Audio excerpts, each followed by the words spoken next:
बहन के सपने को भाई ने किया पूरा। रवि अपने उन दिनों को याद करने लगा जब उसके पिता की अचानक मौत हो गई थी। इसके लिए बाद वो डांसर बनने का सपना छोड़ना पड़ा था। रविवार का दिन था। सुबह सुबह नैना अपने बिस्तर पर लेटी हुई थी। कल की बात को सोचकर वो फिर से ताज़ा कर रही थी। कैसे चारों ओर हो रही थी। उसके कानों में अभी भी तालियों की गूंज सुनाई पड़ रही थी। एक सितारा वादक की इससे बड़ी क्या चाहत हो सकती है, वो भी जब आप अभी स्कूल में हो। तुम अभी भी बिस्तर पर क्यों लेटी हो? क्या तुमने अपना होमवर्क पूरा कर लिया? नैना की माँ ने कहा। ऐसा लगा जैसे उसकी मिट्टी यादों किसी ने खलल डाल दिया हो। हाँ माँ, मैंने कंसर्ट से पहले ही ख़त्म कर लिया था, नैना ने जवाब दिया। उसकी माँ ने थोड़ी राहत की सांस ली और अपने कमरे में काम में लग गई। इसी बीच नैना का बड़ा भाई रवि उसके कमरे में आ गया।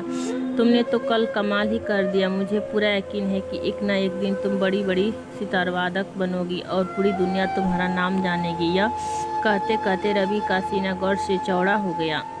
पता नहीं क्या होगा, मैं इस बारे में कुछ नहीं कह सकती, नैना ने बुदबुदाते हुए कहा। माँ चाहती है कि मैं अपनी पढ़ाई पर फोकस करूं क्योंकि परीक्षा भी काफ़ी नज़दीक है। मुझे मुश्किल से प्रैक्टिस के लिए कुछ समय मिल पाता है। तुम जो कह रहे हो उसके लिए काफ़ी प्रैक्टिकल की ज़रूरत पड़ती है। तुम दोनों के लिए समय निकाल सकती हो।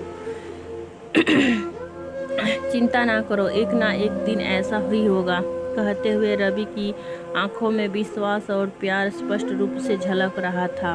अपने उन दिनों को याद करने लगा जब उसके पिता की अचानक मृत्यु हो गई थी। उसके बाद उस डांसर बनने का सपना छोड़ना पड़ा। हालांकि उसके एक बीपीओ में काम करना शुरू कर दिया था, फिर भी उन दिनों को काफ़ी भूल नहीं सकता। कुछ स्कूल में होने वाले विभिन्न प्रतियोगिता में उसने जीत लिया हासिल की थी। कुछ महीने के बाद एग्जाम के रिजल्ट आए तो नैना के चेहरे पर मिली जुली खुशी देखने को मिली।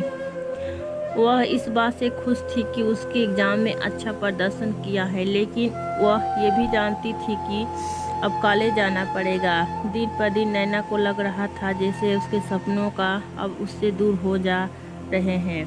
अब एग्जाम बेहतर ग्रेड आने की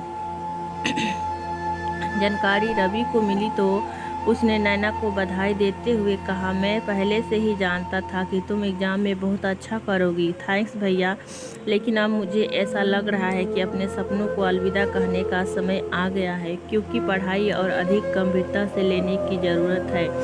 नैना ने निराश होकर कहा। हाँ तो ठीक है, तुम एक अच्छे कॉलेज में जाओ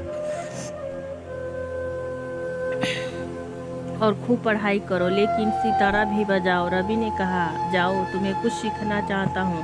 वो नैना को पकड़कर अपने कमरे में ले गया जहाँ एक टेबल पर सितारा पड़ा था। सितारा के पास एक नोट भी पड़ा था जिसमें लिखा था, नेवर स्टॉप प्लेइंग। दरअसल अपनी बहन के गिफ्ट को सितारा देने के लिए रवि काफ़ी दिनों से हर महीने पैसा बचा रहा था।